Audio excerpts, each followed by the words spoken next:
them. Since at least one man and woman survived, and since they were on different floors, they proved that the fires and airplane debris did not extend throughout the entire area of the crash zone. Furthermore, these people walked to the hole from wherever they were at the time of the crash. How could this woman walk through burning jet fuel? How could she survive fires that were so intense that they were capable of destroying a steel structure? To put that another way, how could a fire destroy a massive steel structure if it was not capable of destroying human life? Obviously, some areas were not soaked with jet fuel, and the fires were not everywhere. This would explain why the holes are so black and why there are so few flames. We can see this woman because she was brave enough to walk to the very edge of the hole, but there may be other people farther inside who are staying away from the hole. We can see this man because he is next to a broken window, but we cannot see into the windows because of the glare. So it's possible that there are other people near him, but behind the glass. What are the chances that only 2 people survived the airplane crash and fires, and both of them were coincidentally caught in this photo? I would bet that other people also survived, but we cannot see them. They may be trying to get down the stairs. As I explain in more detail in the book, there is no evidence that the fires in these towers were extreme. In fact, the fire in the Meridian Plaza office building in Philadelphia in 1991 was much worse, and that building did not even break into 2 pieces. The fire in the South Tower was so small that it did not even spread from one side of the floor to the other. The people who jumped out the windows created the illusion that the fire was so intense that they would rather jump than be burned by the fire. However, the photos do not show fire in the area where these people were jumping. Rather, the photos show lots of smoke. The smoke and the lack of flames are evidence that the fires were not getting enough oxygen. This would cause the plastic and rubber to create toxic smoke. This in turn could cause people to jump to avoid a slow, agonizing death from toxic smoke. Even if the fires were intense, fire does not shatter steel structures. Look at the steel grate in a fireplace. The grate is in contact with hot coals for hours. Sometimes natural gas flames burn underneath at the same time. However, the grates never shatter into pieces. Rather, the heat merely causes the iron to oxidize faster than normal. After many years, the grate develops a multicolored crust of oxide, with particles of ash and soot in the crevices. Pieces of the grate eventually fall off, but only because of the thinning of the metal due to oxidation. No fire has ever caused a fireplace grate, steel building, steel automobile, or any other steel structure to disintegrate. The maximum temperature hydrocarbons can reach in the atmosphere is about 1800 degrees Fahrenheit.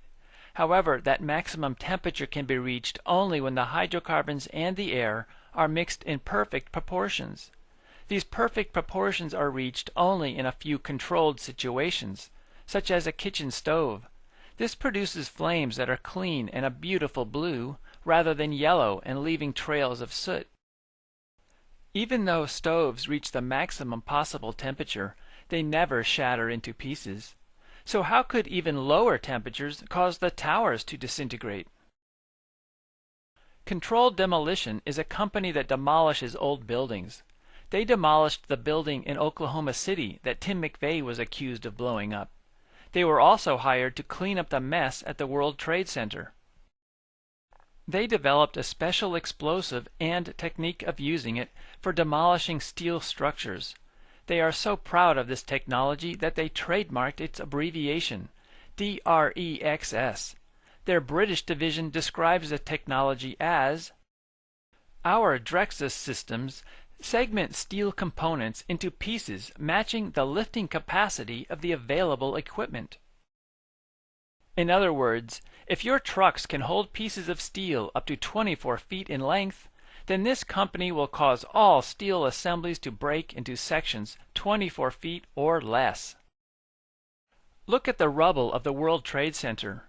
Is it a coincidence that the entire steel framework of both towers broke into pieces no longer than the trucks that were hauling them away?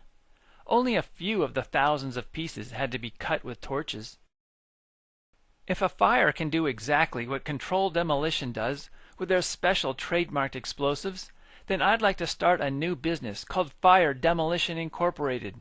This company will demolish buildings by setting a few small fires on a few floors. These fires will demolish the building just as thoroughly, but at a much lower cost. I need money to get this business established. Are any of you interested in investing? NASA and the U.S. Geological Survey created this thermal map of the temperature of the rubble.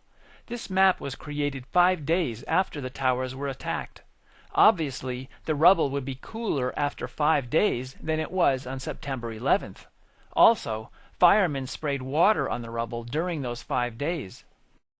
However, one location in the rubble of Building 7 was above the melting point of aluminum, and so was one location in the rubble of the South Tower.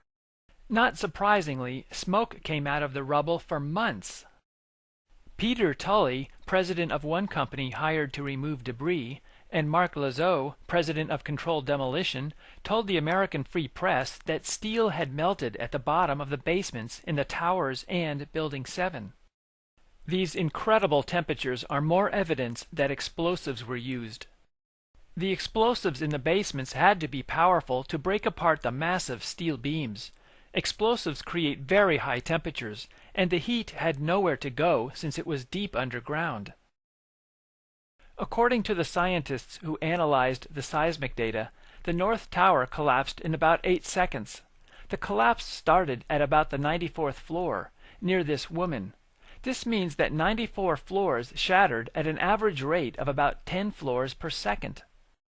If this woman had tossed a steel beam off the edge, it would have hit the ground about 8 seconds later. The formula to figure this out is very simple, if we ignore air resistance. 94 floors at 12 feet per floor is 1,128 feet. Divide that by 16 and take the square root, and we get 8.4 seconds. This means that the North Tower collapsed as fast as objects fall when there is no air resistance. As I explained in my book, explosives were shattering the towers slightly faster than the rubble was falling.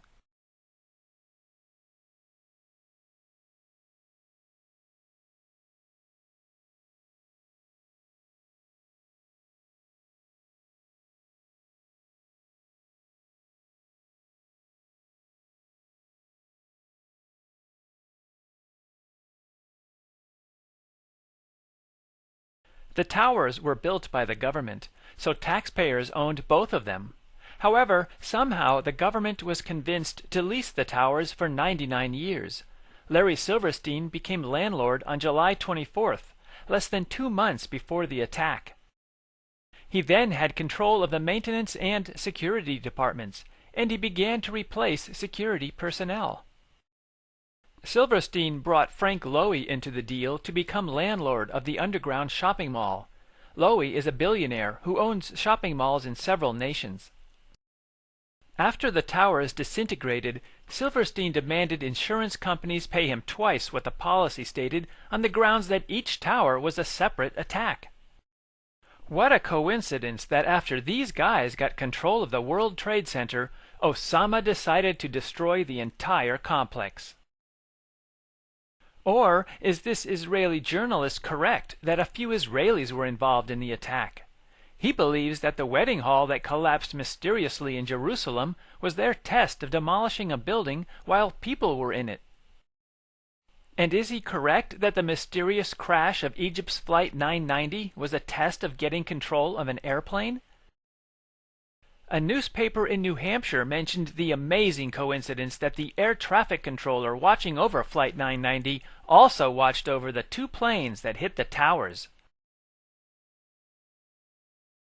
How could explosives be put inside the towers while people were working there? The packages of explosives could be placed in the area above the ceiling tiles. Each package would have a battery and a radio receiver. A computer would be able to